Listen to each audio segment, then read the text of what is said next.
Okay, so now we have the share member library statistics. And so this one just has a lot of stuff on it.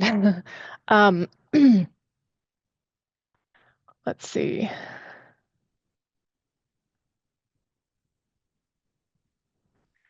So this one,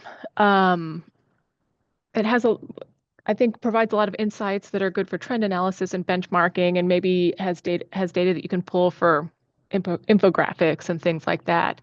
And some reports that IHLS staff used to pull for libraries on request are actually on this dashboard now. So then they can access the data whenever they want, and also other libraries might find it interesting. So there are multiple filtering options. You can filter by hub, library type, transaction branch, date. So it's useful for many, many people. This first page that we're looking at here, this is the checkout overview, and it generally answers the question of the who. So we have checkouts by library, so you can kind of have an overall view of your library. Checkouts by patron type, so who is checking out. And this is sort of another view of that, but with the numbers. We have the value to patrons, so how much people are saving by using the library rather than purchasing items. And this is an IHLS calculation. It's sort of more to do with the items in the collection, whereas here the year-to-date you saved amount is a Polaris calculation and comes from a Polaris report. So I'll just click on that one so you can take a look. And so here, you can choose your branch, transaction branch. And so here we have the total number of patrons registered, and then the number of patrons who are checking out items, and then the total year-to-date you saved amount. And this, just so you know, this resets on January 1st of each year. So as we go along, it'll keep tallying up the numbers. Okay, and then if we go to transaction overview,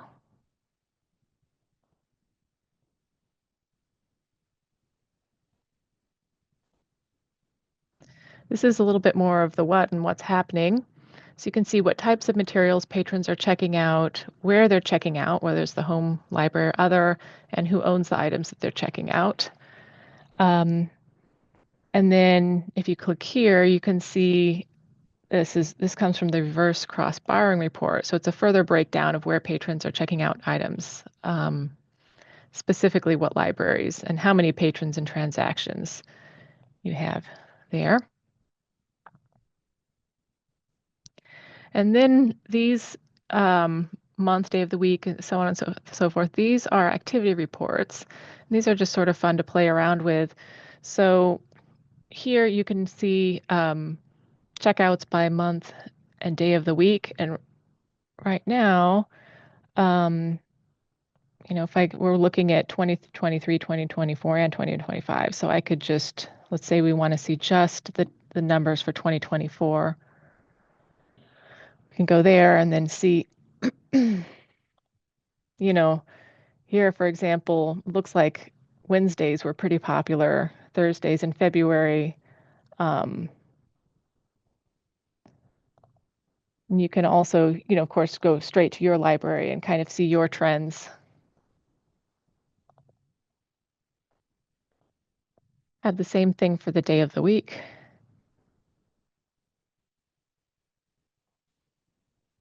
And again, this is like a 2-year date range, but if you click and we can change it to, maybe we'll go more for like 1 year.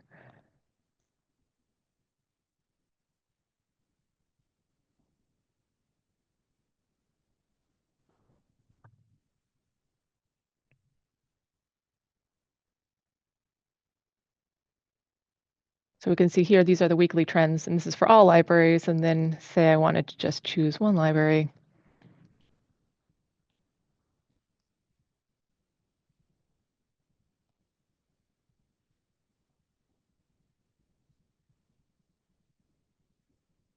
Then you can see the trends for, for your own library there.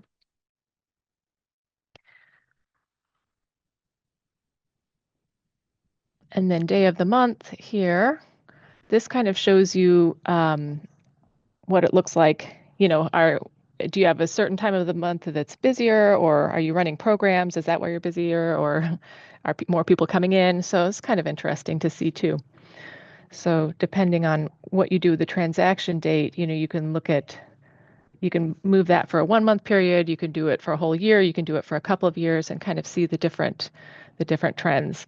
Oh, and another thing is that these all have different types of charts. So I've got it on the line chart now, but you can move to an area chart, or some have bar charts too, that you can see.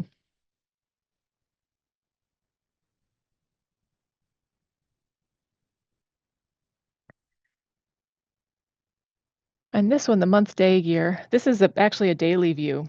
So, I mean, this is every single day. You could see what was going on.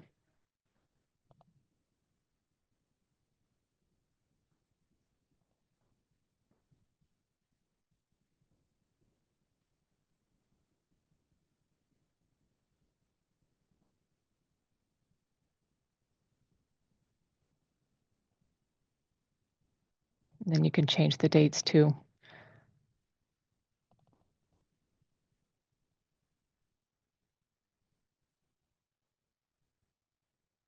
And look at whatever date range you'd like from about 2023, January 1st, 2023. And then this patron postal code statistics. This one shows where patrons, basically it shows where books are being checked out. What's interesting is it offers a view of interlibrary loans too, which is kind of interesting. So if you zoom out, you can see where, you know, all over the country items are going. Got some in Alaska. And I noticed we've got some in Hawaii too.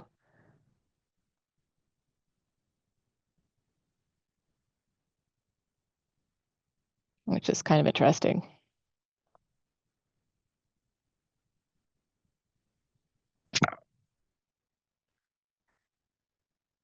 And then bibliographic ID statistics.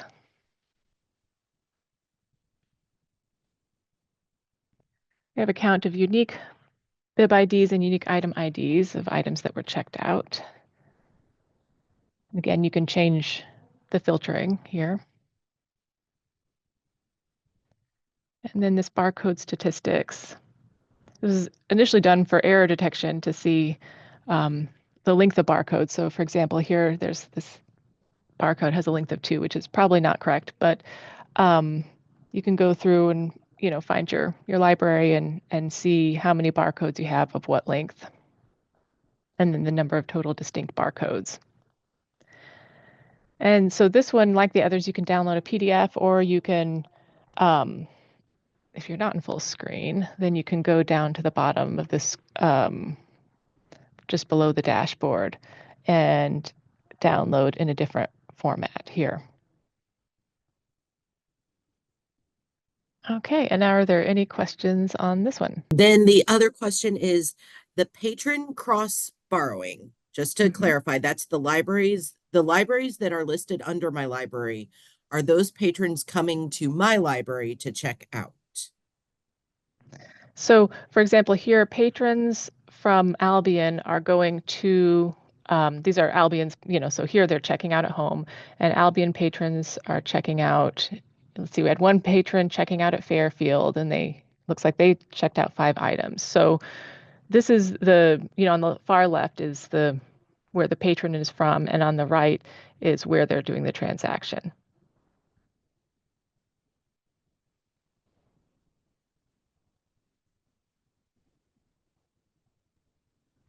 And those were the 2 questions that had come in during this presentation. Stephanie, if anybody has any questions as they're playing around with this after this webinar or on their own, if they run across something that they have a question about, where should they go? Well, they can contact me, or I guess also Dena, but especially if it's about the dashboard specifically, I'm probably the best one to contact. And I can put my email in the chat. Excellent.